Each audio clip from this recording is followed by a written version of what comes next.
Waduk ini dibangun dengan menenggelamkan 37 desa, 7 kecamatan di 3 kabupaten. Sebanyak 5.268 keluarga kehilangan tanah akibat pembangunan waduk raksasa ini. Sebanyak 600 keluarga berjuang menuntut hak atas ganti rugi tanah yang layak.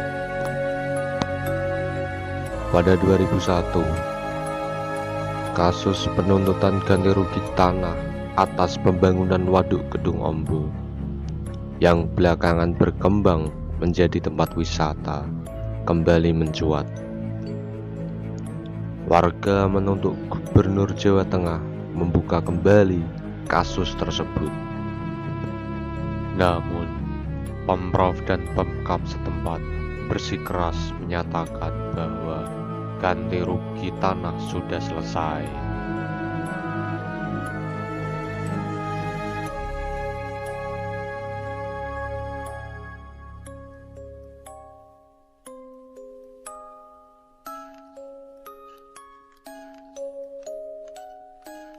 Transmigrasi memang ditawarkan, cuman ya itu haknya itu hitung-hitungannya bagaimana, nggak dimusyawarah gitu loh. Terus misalnya kita transmigrasi, hak kita masih ada di situ kan ya problem juga, masalah juga.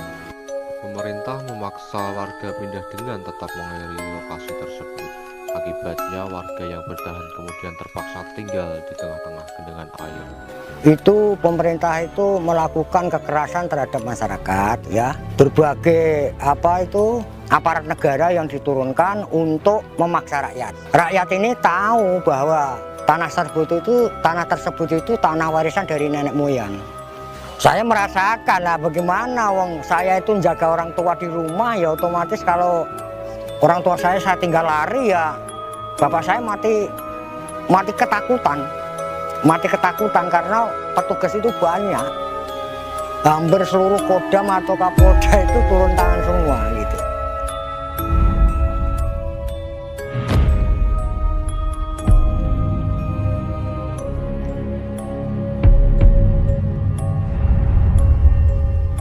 Kala itu Mendagri Soepardjo Rustam menyatakan ganti rugi Rp3.000 per meter persegi. Sementara warga dipaksa menerima Rp250 per meter persegi. Kalau mau caranya gimana? Harapan saya keringkan dulu. Itu bayarannya nggak setimpal, bahkan kalau dibelikan beras ini tidak cukup untuk memakan keluarga.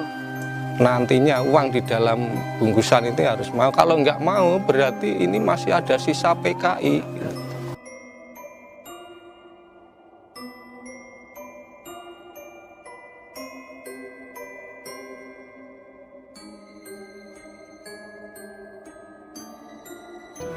Lebih mengurang karena kita kan nggak lahan nggih tepi sangat. Sedangkan kula menika sebab kula napa nggih anake kula nggih hati nyokola kanak mboten kuat. Nika anak kula men kula titip ke saestu. Dugi sepriki nggih. Saya kula titip enten SPP kita yang ada di Solo Tigo itu.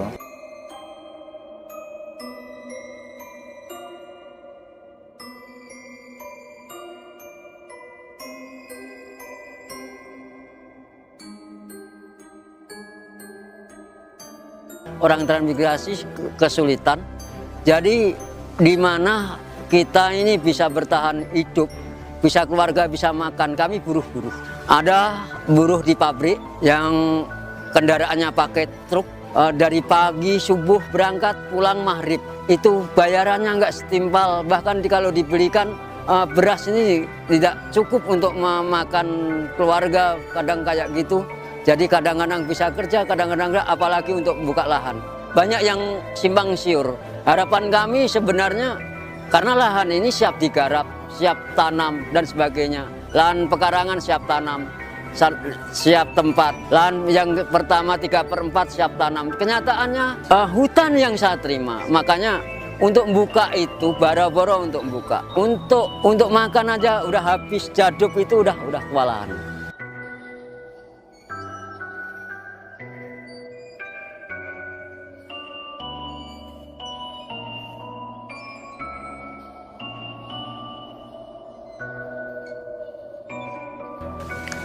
kami sudah memperjuangkan lewat DPRD Kabupaten, bahkan sampai DPRD Provinsi 3-4 bulan atau 1 tahun yang lalu. Ini kita gencar-gencarnya. Jadi setelah periode Pak Agus sebagai bupati itu, dan ketua DPR-nya Pak Bambang Samekto, kita menyampaikan permasalahan Kedung Ombo yang selama ini kita kesampaikan ke Dewan maupun ke pemerintah, tapi ternyata sampai hari ini kita juga belum bisa menikmati apa yang kita suarakan, menyampaikan hal kedepannya seperti apa ini pemerintah harapan kami, gitu.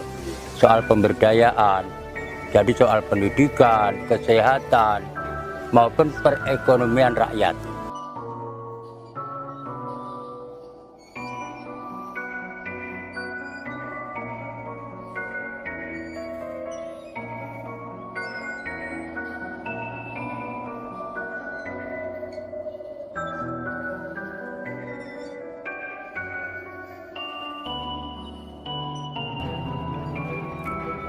Pengen saya, Kedung Ombo itu harusnya, kalau pemerintah itu sudah mau, dalam arti pemerintah pusat, yang kita maksud pusat harus presiden Kedung Ombo itu, karena dananya dari Bank Dunia, pinjaman.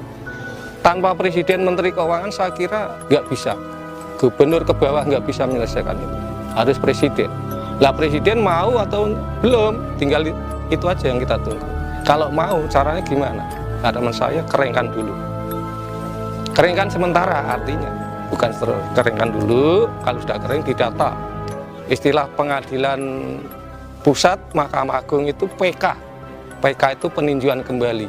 Kalau kita bicara hukum, peninjauan kembali adalah mulai dari nol. Harus ke lokasi. Saksinya kurang lebih 18.600 warga korban Kedung Ombo yang masih hidup sebetulnya itu.